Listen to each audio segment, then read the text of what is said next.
Good morning. How are you all today? Welcome to Integrative Preparedness. We're going to talk about revolution today. I think revolution is coming, so we'll get into that in just a minute. Before we get there, grab yourself something to sip on while we talk, hopefully out of one of our mugs, a Stonemont mug. This is the new one. It's now available to you all, a Merry Stonemont Christmas. You see that 2025. We put one out every year, and it's on both sides. And on the sidebar, it says, "For unto you a child is born." Many of you know that's from Isaiah 9:6, and it is the forecasting of the birth of Jesus Christ, and that's what we celebrate here. So you can get these now if you'd like. You should. Yeah, I know. You see how pretty that came out? Isn't that beautiful? You can get them in singles or in pairs or in 4-packs on the website, stonemont.us. So let me take a sip of this. I know you're going to want to, just imagine. Let me paint a picture here. Imagine you sitting around the fireplace, it's evening and the Christmas lights are glowing. You've got a few friends over and you're each sipping your hot cocoa or coffee or eggnog or whatever out of one of these. Can you think of a more beautiful setting than that? Oh, that's what I do. Let me take a sip and I'll get started. First off, I want to wish all the best to all the veterans out there. It's Veterans Day. We appreciate everything that you did for our country. The flags behind me are my fathers and grandfathers. At one time, they flew at the cemetery in which they were buried, Floral Hills in Kansas City. And at one time, it was the largest. I don't think it is anymore, but at one time, they flew a flag for every veteran who was buried there, and there was a bunch, through World War II, Korea, the Forgotten War, and Vietnam. There were a bunch, and at one time they say it was the largest display of American flags in the world. I don't believe it is anymore, but when they retired each of the flags, they give them to the families, and those are ours back there. So for all of you who served our country in the military, our thanks and our respect for that. Also, I forgot to recognize the Marines yesterday and your birthday, your 250th birthday. Some of the finest people I've ever known were Marines, and a special shout out to Major Gavin, your grandfather. This was one of his favorite days. So the Marines, I found it interesting. I don't know how Marines feel about this, but I saw that Jocko Willink. I will reserve my opinion there, but Jocko Willink was given a big speech to a bunch of Marines. I assume that it was a sanctioned event. I don't know. But they couldn't have found, with all the outstanding Marines out there, they couldn't have found a Marine to address the troops. Okay, I'll just leave that there. Happy birthday to the jarheads.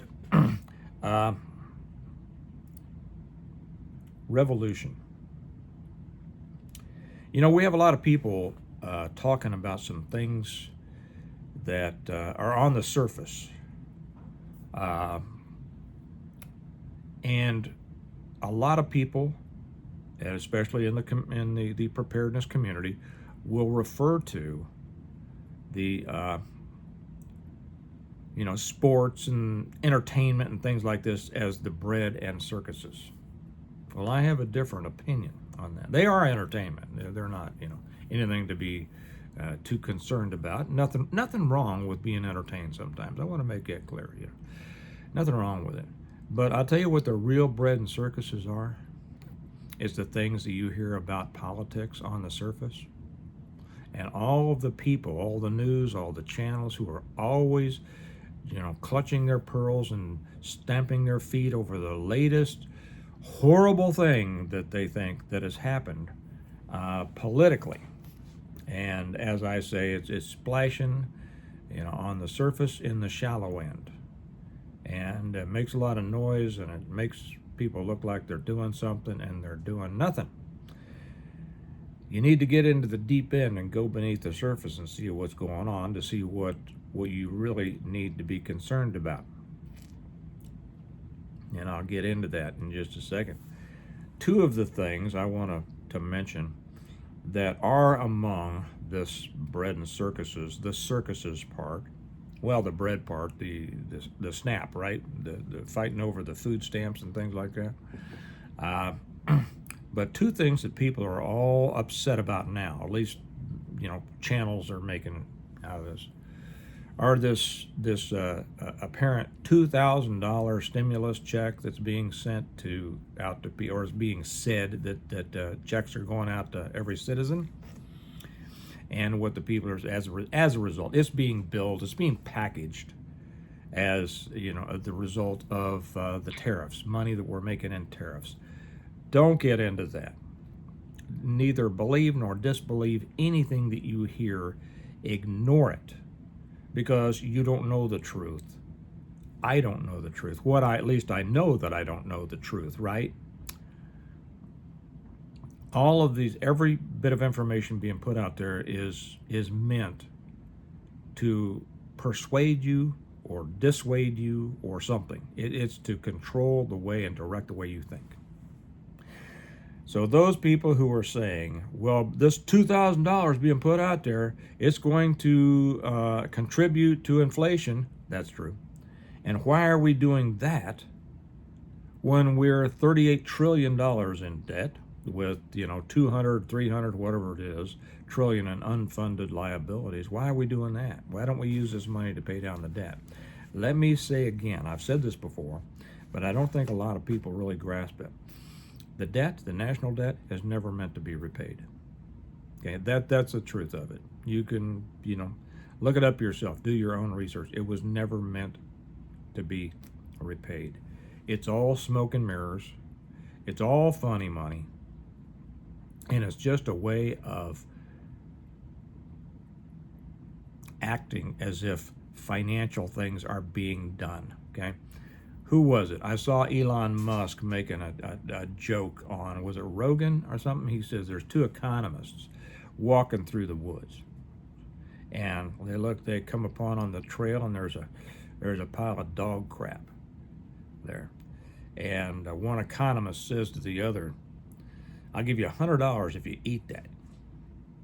And the other economist says, "Okay," so he eats it, right? And the first economist gives him $100. Well, they get farther down the trail, they see another pile of dog crap.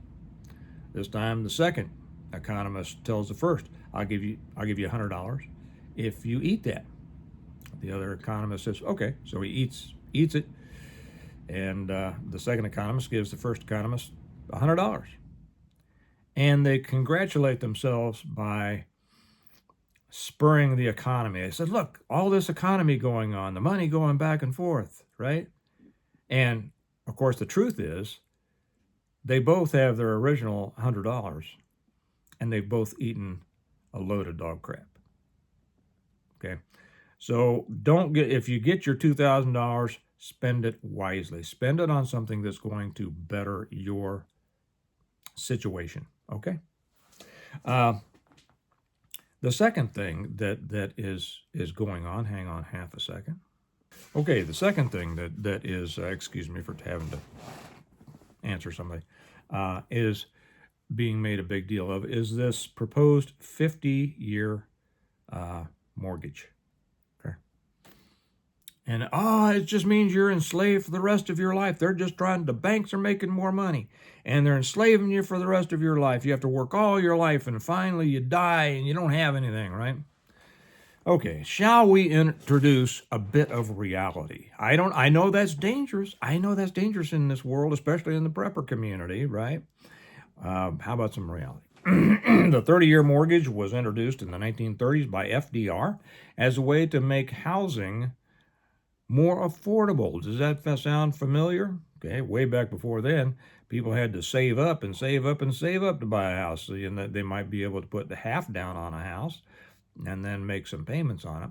But that's when the 30-year mortgage really came into fruition to allow people who otherwise would not have been able to buy a house to buy a house, so they could spread out their payments over 30 years.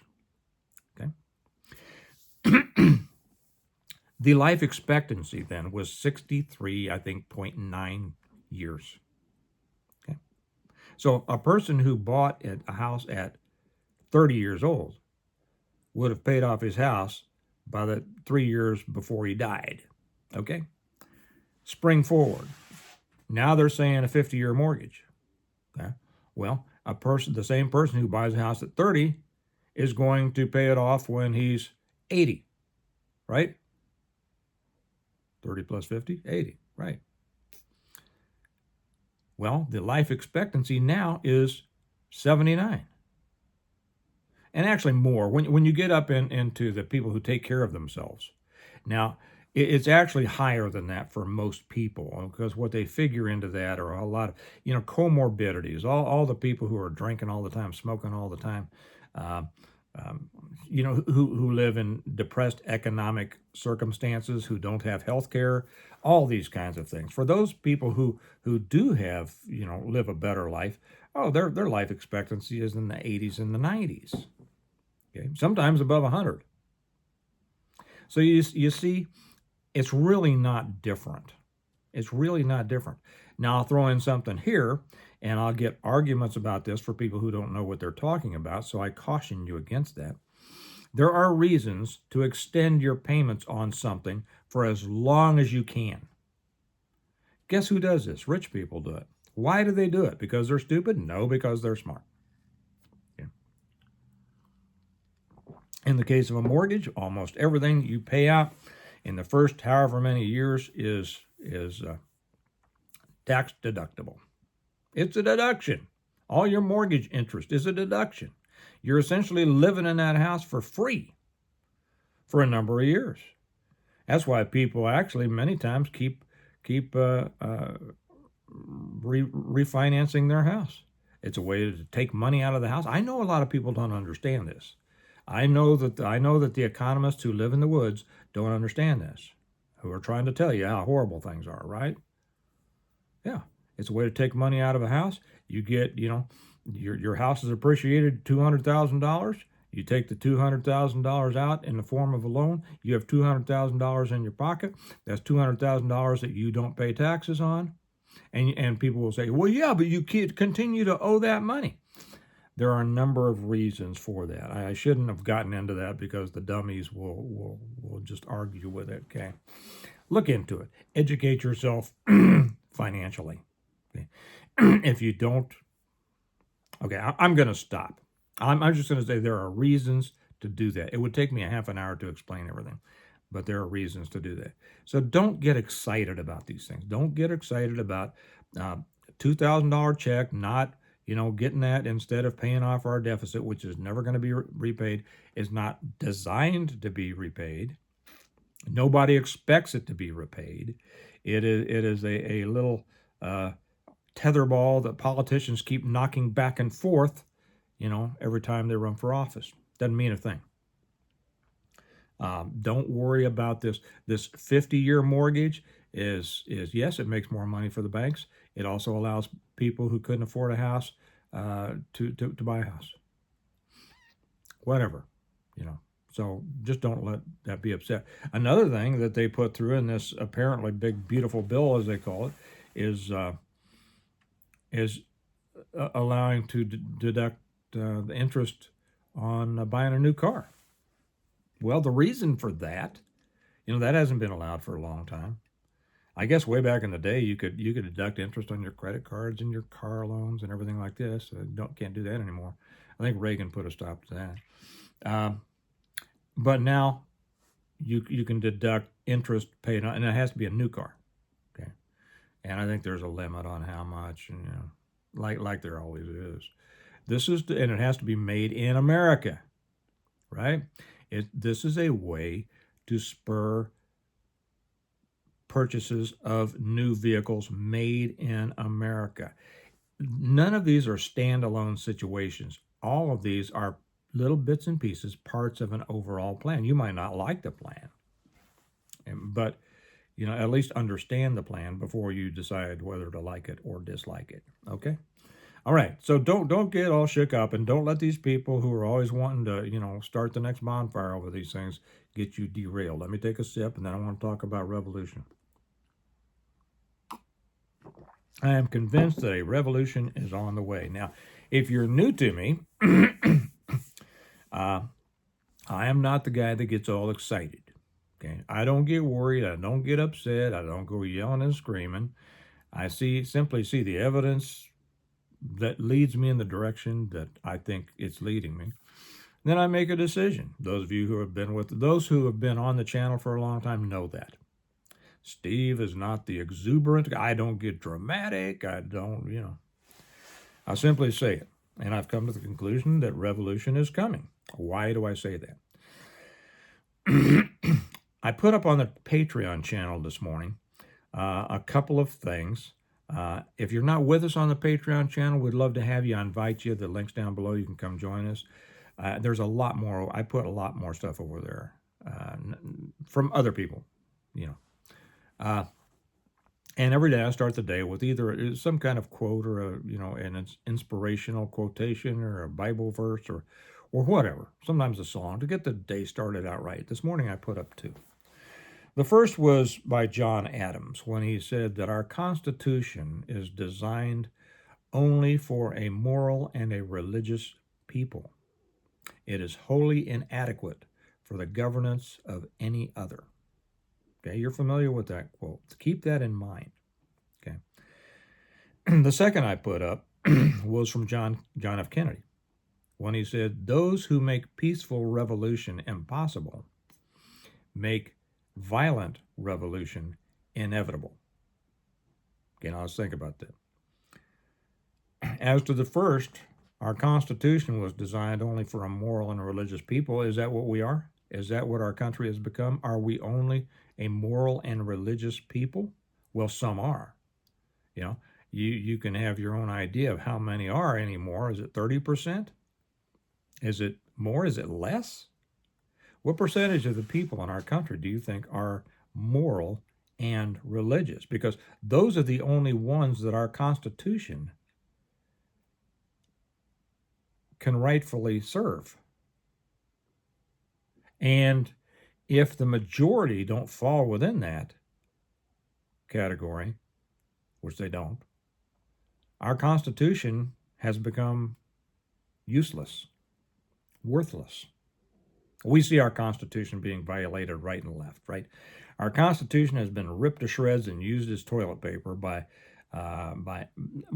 every group. Well, not every group. All sorts of groups on both sides.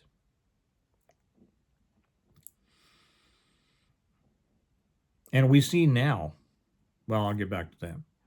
And then leap forward when in Kennedy's, when they make peaceful revolution impossible, they make violent revolution inevitable.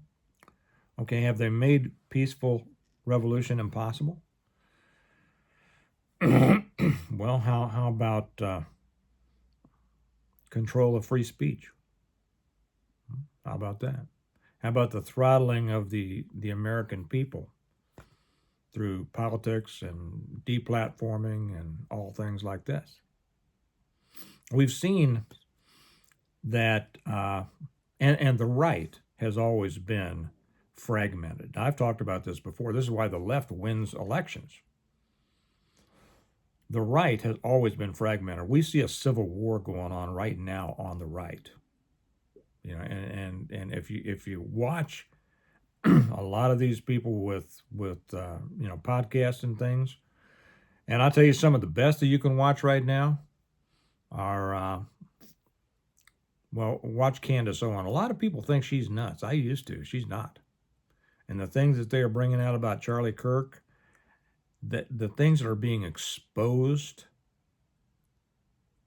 about the situation with Charlie Kirk and Turning Point, the things that are being exposed about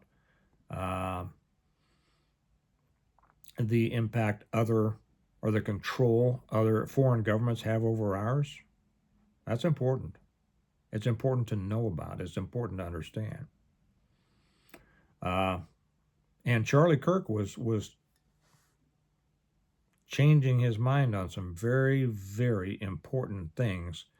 And if you want to hear what that is, go to the Megyn Kelly interview of Charlie Kirk shortly before he was killed. But listen to Candace Owen. She is not a nut. Nick Fuentes. A lot of people call him crazy. Listen to him. See if you think he is.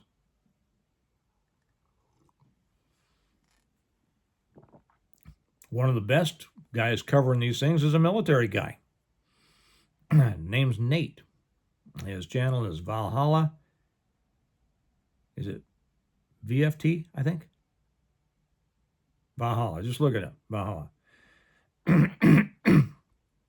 He is covering some great things. He is bringing out great points. And those people are juxtaposing against the Warhawks and the neocons like Mark Levin and Lindsey Grahamnesty and Sean Hannity and all these people. There is a definite civil war, a split, a crumbling, a collapsing of the right. And we will see which element rises up. And that'll be interesting to see. I wish that Rush were alive so I could hear what he had to say about this. I do. Now, the left has always been a little more cohesive because they have been joined together by their communism, right? The left is now splitting. We see what's happening over there. People like Schumer, he's been disgraced over this government shutdown. Nancy Pelosi has been disgraced. The more traditional left have been disgraced. Fetterman's even calling out his own people. And who's rising on the left? The real wacko commies, right? So if you have the hardcore commies rising to take power on the left, and the hardcore, not woke, but reawakened right coming up on the right, the ones who are finally calling out, saying where the rabbit sits, telling the truth that could not be spoken for many years. And if you don't know what I'm talking about, go watch those channels. Listen to Marjorie Taylor Greene. Listen to Nick Fuentes. Listen to Valhalla. Listen to some extent to Megyn Kelly. Listen to Candace Owens. Listen. And then pay attention to what the other side is doing. And when you have finally the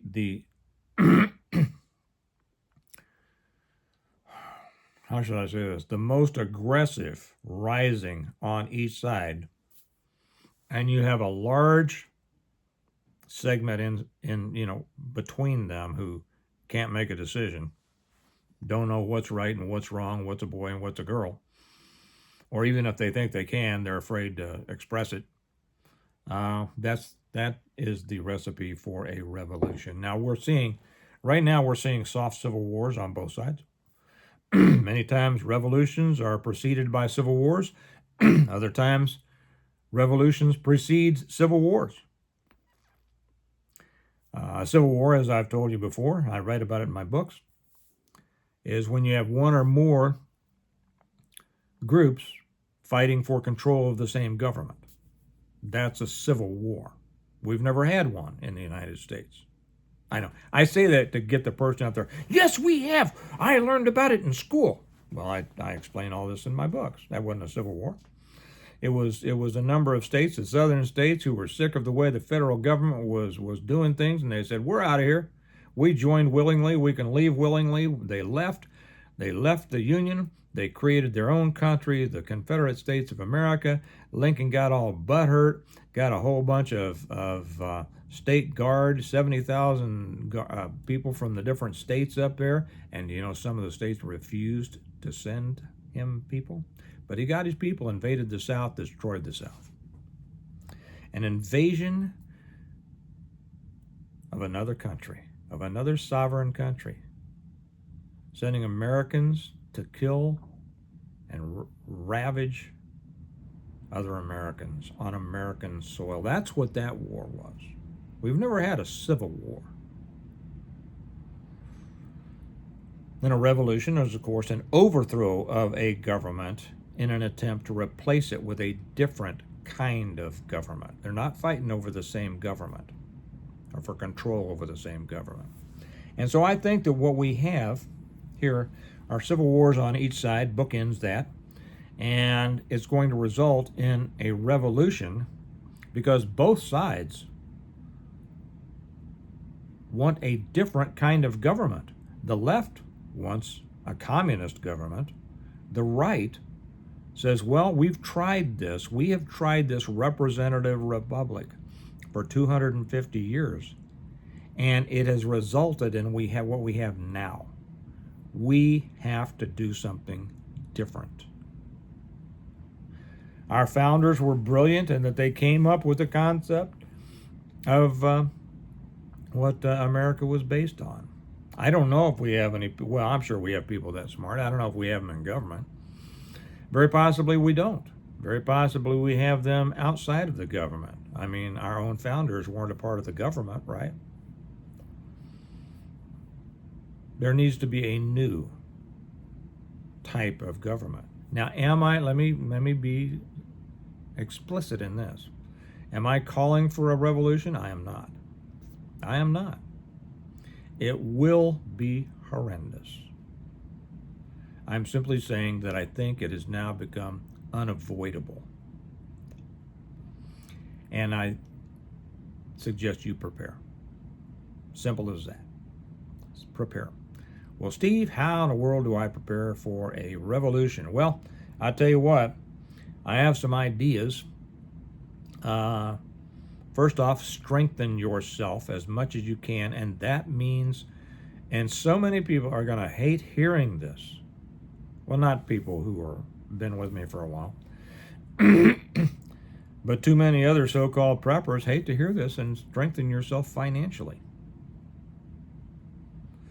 Poor people don't have any effect on the world around them. Poor people are permanent victims. I've heard a couple of channels lately talk about some boo-hooing. Nothing's going right, and I was raised poor, and I'm still poor, and I'm proud to be poor. It's a funny thing to be proud of. I don't get it. But, whatever. But the poor people have always, historically, and not for the last 200 years, for the last 5,000 years, poor people have always been victims. They're victimized by those who aren't poor. Okay? So don't be poor. But Steve, the Bible says, blessed are the poor. No, it says poor in spirit. And that means humble. Okay? There's our Bible lesson for today. Strengthen yourself physically. Strengthen your health. Strengthen your financial health. Strengthen your position. Strengthen your group. Strengthen your family. Strengthen your preps. Strengthen everything. Separate yourself from dependence on the system. And then I'm going to say something really that's going to be hard for a lot of people. It's going to be hard to hear for a lot of people, and it's going to be harder to do for people, okay? And that is, pay attention to where you live. If you live in a place that could be dangerous in an upcoming revolution, and, I tell you, I hate to say, well, cities may not be all that dangerous, I'll be honest. It just kind of depends.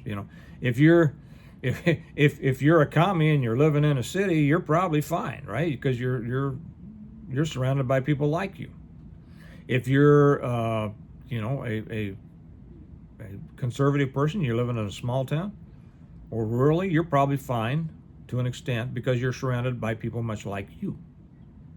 But then you have to take a look at the bigger picture. You have to look at population density. And when a revolution starts, it's not just fought over that other hill. It gets into everywhere.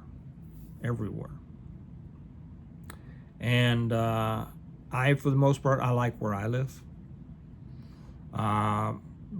Missouri is a big buffer between us and the eastern part of the country. east of the Mississippi. You know, and I hate about that too, because man, east of the Mississippi is just beautiful, beautiful country. I don't know if there's a place east of the Mississippi that's ugly. There's a lot of places out west that are ugly, to be honest. You know, I mean, they have their majesty and all that, but a lot of times you got to drive 6 hours to find the next cool thing, right? There's a lot out west that looks like, you know, the back end of the moon, but it's not going to be dangerous in a revolution. Eastern, call it east of the Mississippi, beautiful, beautiful country, but so densely packed with people, then it's going to be more dangerous. You know, and I can understand. I mean, I don't want to move from where I live. Most people don't want to move where they live. Just realize, be cognizant that those places, you know, present dangers. And if you want to move someplace that's a little bit safer, well, west of the Mississippi, yeah, North Dakota, South Dakota, Nebraska, Kansas, I'd stay out of Colorado, Wyoming, Montana, and Montana's getting kind of purple, Oklahoma, excellent, Texas, stay out of Austin, you know. Those are going to be places that are going to be pretty safe. Idaho, to an extent, although that's getting flooded by blues, and Utah. Those are going to be the safer places. But that's aside. You know, I didn't mean this to run into all that. So, yeah, I think a revolution is coming. I think you need to be ready for it. Strengthen yourself in all the ways that you can. And that's what I wrote my books about. I haven't even mentioned my books. For those of you who know, you don't mind. Most of the people who are with me every day don't mind me talking about my books for a couple of minutes. And if you're not familiar, I'm the guy that wrote the Stonemont series, and I would suggest you read this. This will do more to prepare you to separate from dependence on the system than anything else you'll read. Okay, and the first one I came out in 2017. It's 7 novels that I wrote, sequential novels in the series of the Stonemont series. The Reversion, the Revival, the Renewal, An Appeal to Heaven, The Blessings of Freedom, Hostages to Fortune, and On Wings Like Eagles is the story of a prepared family who, as a result of their preparedness, separating themselves from a society that had gone crazy, were not only able to continue living a high-quality life after the collapse of everything, but they were able to help other people and then start to rebuild community and society. If you haven't read them, I think you'd love them. People say that it's the best. A lot of people say it's the best series of books they've ever read. And you can get them a couple different ways. You can get them through Amazon. That link's down below. Or you can get them a better way, the way that I really prefer, because if you get them from me directly through our website, stonemont.us, then I sign each one for you, and I write a note in each one for you, and I really love the relationship with my readers that I feel I get that way. And you can buy the whole set through our website. You can't do that through Amazon. So this is going to tell you how to do it. You know, probably the best that I can figure how to do it, and I've thought a lot about it. So get them, read them. You'll love them, and you'll learn a lot. So just think about it. You know, everybody's situation is a little bit different, but I see the signs on the horizon, and it's definitely what I'm preparing for. You know, but I prepare for it, to be honest, in pretty much the same way I prepare for everything. Prepare for CME, and you're good for almost everything.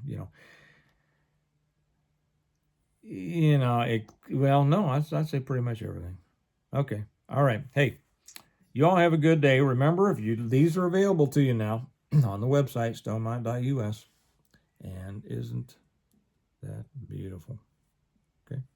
So as we say on another mug of ours, we prepare well today in order to live well tomorrow. And if you want to live well in whatever comes next after the revolution, you better get at it now. Okay? You all have a good day. I'll talk to you later. Bye-bye.